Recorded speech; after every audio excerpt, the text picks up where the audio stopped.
Dragon Ball FighterZ Season 3 DLC just added Super Baby 2 and Super Saiyan 4 Gogeta to Dragon Ball FighterZ Season 3.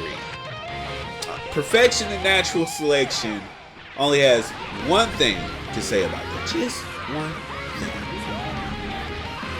I told you so. I told you so. I told you so. I said this months ago. Over 6 months ago. I told everyone this man had been data mined. Everyone doubted me. Everyone doubted me, even though my track record is flawless. I told you this man's was coming.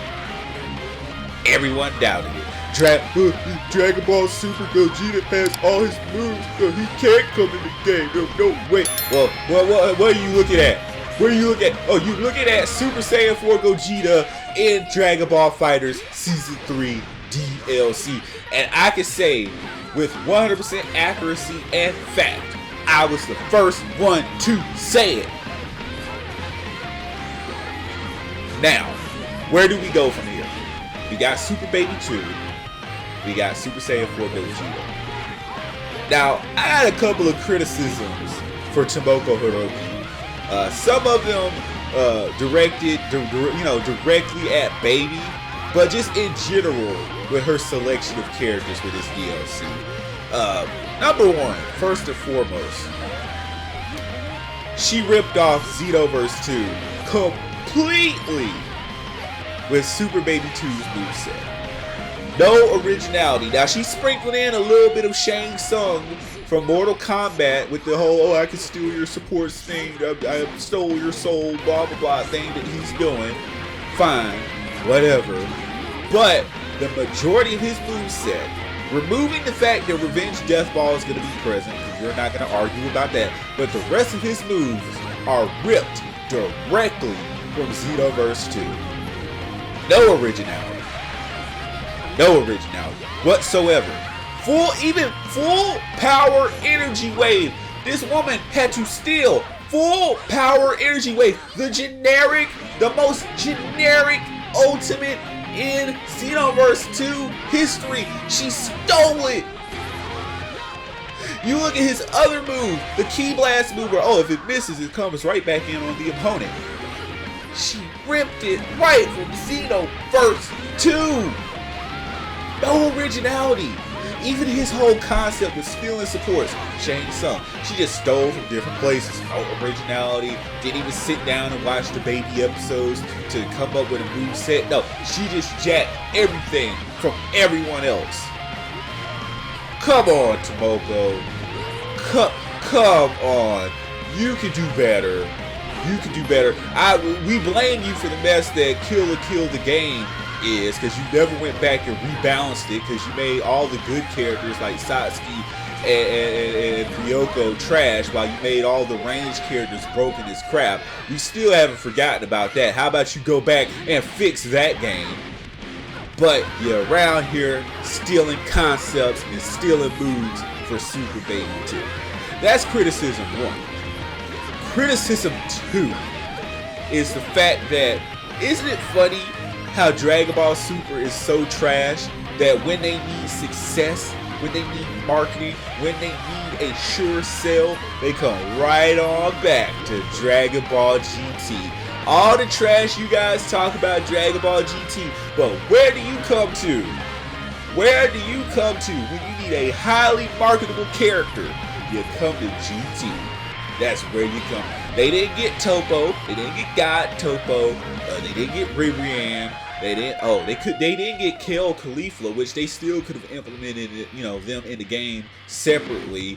Probably something with Kale or whatever, or Caulifla could have been a separate character too. Didn't choose them. Didn't choose Kaba or anyone else, because most of the characters in there, they got the relevant characters. I would even argue maybe you could have Vados or something as a playable angel, but Dragon Ball Super, we just got finished with one of the most horrible arcs in Dragon Ball history, not just Super history, in Dragon Ball history. We encompassing the anime, the movies, the manga, the everything. We got finished with the most horrible rerun arc ever.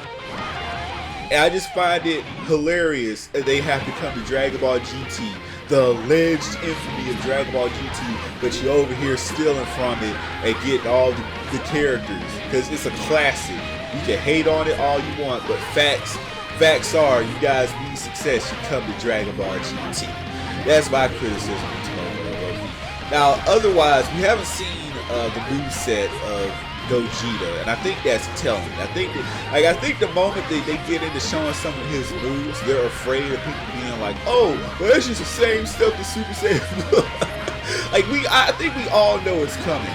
I'm trying to think about where they can get different moves from, because I'm thinking about Budokai Tenkaichi 3. They had some unique moves for him. Like, they had that move where you didn't see him punch the enemy and then he appeared behind him and he elbowed them in the face.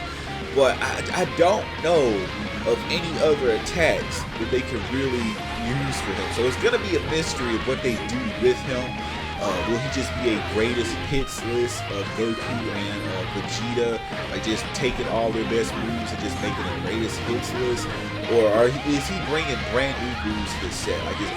I'm hoping that he just go all out, just give him Stardust Breaker as a regular move, give him like a brand new variation of 100 times Big Bang Kamehameha as an ultimate. I hope they do something interesting with him, because he's the strongest Dragon Ball character in history. So I feel like his ultimate just needs compared to the rest of the ults, it needs to be more fire than Dragon Ball Super Broly. It needs to be more over the top than Ultra Instinct Goku. This needs to be the most flashy, over the top, well animated ultimate that we've ever seen. So Tomoko, you got a big amount of work ahead of you. I hope that you do better with Gogeta than what you did with Baby. Baby is fine, okay? I'm just really annoyed with all the things that were stolen to make this character, because I feel like the character is so unique that you didn't really have to do that. I don't know if I want to commend her for like stealing the whole Shang Tsung concept from the character, because honestly, I feel like they were just looking for a gimmick to make this character, I'm using air quotations, unique. But I just don't know. I don't know. Only time will tell. I think we're all looking forward to an announcement of Season 4, because definitely January is right around the corner. Right when they release Baby, they'll probably go ahead and announce, Season 4, and they'll probably lead with Omega Shenron. And then Dragon Ball Super fanboys can get even more upset that all their characters get ignored. But that's been enough from Perfection and Natural Selection. Go ahead and hit that subscribe button, click that notification bell, enable all notifications to get all the content from this channel and more. For your hub of anime content and entertainment is Perfection, the Natural Selection. Peace.